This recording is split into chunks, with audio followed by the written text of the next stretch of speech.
Hey guys, welcome back to another video. Today we're going to go ahead and do an unboxing of my new order, which is the Micca MB42X. It's the upgraded version of the old Micca, which I did a video on, which is the Micca MB42. Both passive bookshelf speakers. Now the X is supposed to be a little different. They're supposed to be a little newer. The crossover should be a bit more stronger, and it does cost a little extra for the X version. So we're just gonna do it just came in today. We're gonna do a quick unboxing, do a little sound test, and talk a little bit about what I noticed. So before we do that, let's go and take a look at the box. So this is what the difference is: highly optimized 18 dB crossover for optimal driver integration. That's what that X is for. The other older Micca's MB42, they don't have this 18 dB, 18 decibel. That's what the dB is. The 18 dB crossover, it's not in there. But everything else is still the same. You still get the 4-inch carbon woofer. You still get the 0.75 silk tone, which is 19 millimeter. Frequency range is still between 60 to 20 hertz. Impedance 4 to 8 ohms. Yada yada yada. It still can handle up to 75 watts of power for each speakers, and the dimensions are pretty much the same. And of course, it's ported cabinet. Let's go ahead and open it up and see what's inside.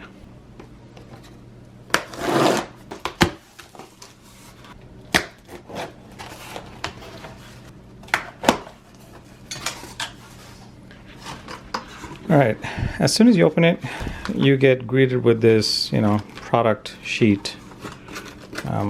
Don't think I need that, not right now. And then you have your, the usual foam package. It's a very minimal packaging, nothing fancy. Then you have your speakers that kind of just come right out.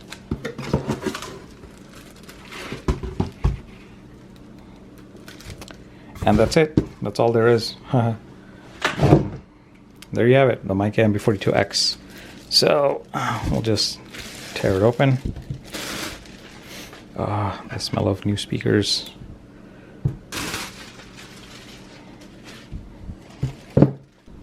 All right, so that's kind of the speakers, out of the box. And right off the bat, you can tell that these things are pretty smooth. There's no texture. It's just pretty plain and simple. Still the same amount of weight as the previous one. These are a bit newer. They're a bit more, see-through versus the other one. They're kind of solid. They look a bit transparent. It looks nice. The port's a bit different. This thing is flushed and it's plastic, tip, instead of the other one, which just looks like a wood cutout. What else is new? The grill looks the same, except, wait for it, magnetic grill. So you don't get those holes. If you want to display them on your desk without this thing, then they're magnets. Pretty nice, huh? All right, so let's go and play some music, and I'll let you guys hear what this thing sounds like. And as usual, for this test, we're still going to use the same the Lapai 2020 Ti.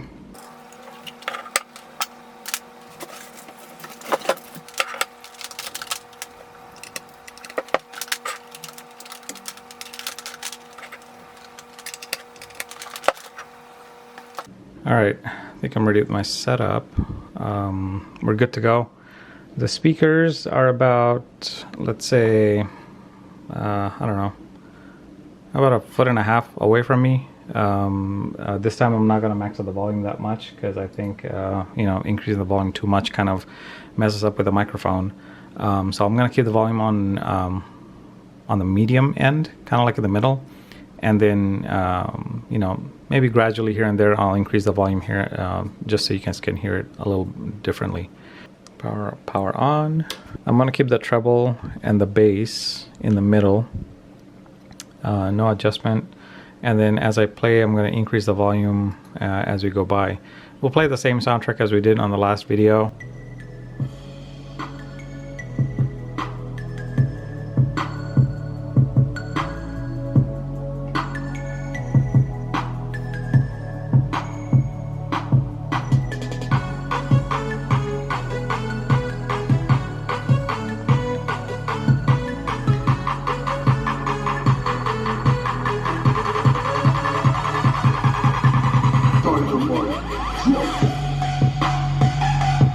I haven't increased the bass at all.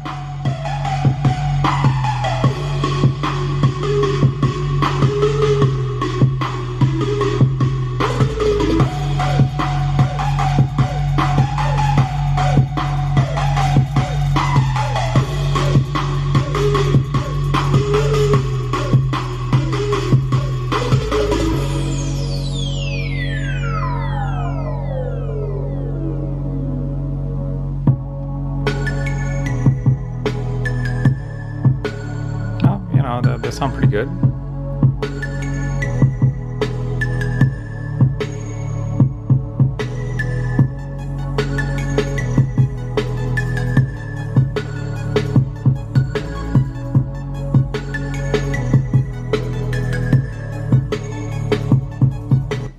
Yeah, I mean, they sound pretty clean. You know, I did increase the treble and the bass a little bit, not too much, just enough for my ears to pick it up, and just so I can get some feedback coming off the driver here. They do play at the lower frequency of 60 hertz. That's it. They don't go any lower than that, which is fine for a bookshelf speaker, because if you have a subwoofer, then you can always set the subwoofer crossover to like 80 hertz or 100 hertz. To get your full effect, to cover the full range.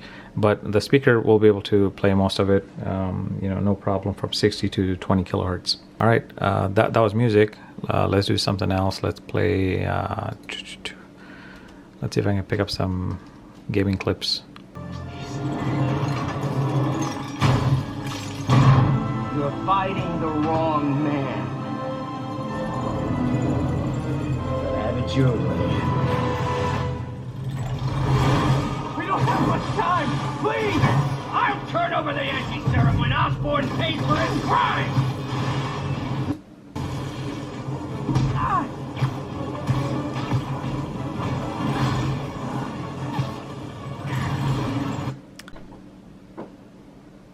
All right, so let's do some soundtrack. We're gonna play one of the older tracks that I've played on the other videos, just to get a feel for what they sound like. And I'm familiar with the track, so I know exactly what I'm listening to. Yeah, so I'm gonna keep the treble and bass to 0, and then I'm gonna gradually increase the volume to you know, let you guys pick it up.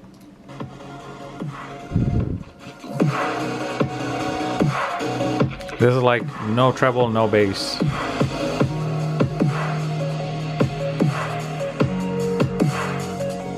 So as I start to increase the treble, you know, the sound becomes a lot clearer.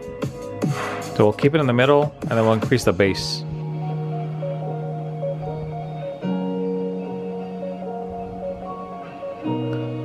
Well, once the bass thing kicks in.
Yeah, this is pretty great.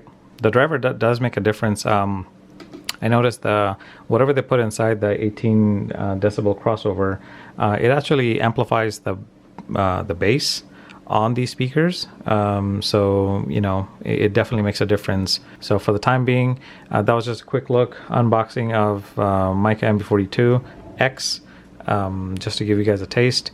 Let's play some other clips, additional clips, just so you guys can get different feel for different tracks and what they sound like.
So there you have it. I'll do another video where we compare the older MB42 and the MB42X just to help you guys hear the difference.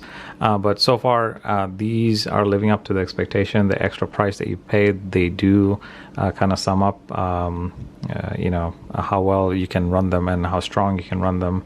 It's all going to depend on the amp that you have. So I have a decent amp. It's not that powerful to push these things, but if you have a stronger amp that can push about 100 watts in total or 300 watts in total, kind of like some of the ones you might find in Amazon, then definitely they can power these bookshelf speakers very well, and the speakers can handle it. You can increase that volume. The more volume you give, the more wattage you use, and they can handle up to 75 watts, and they should be able to produce that sound effect you're looking for without giving you a whole lot of distortion. But nevertheless, for the price, they are pretty good speakers, and that's all there is. Let me know if you have any questions, and stay tuned for more videos. See you on the next one.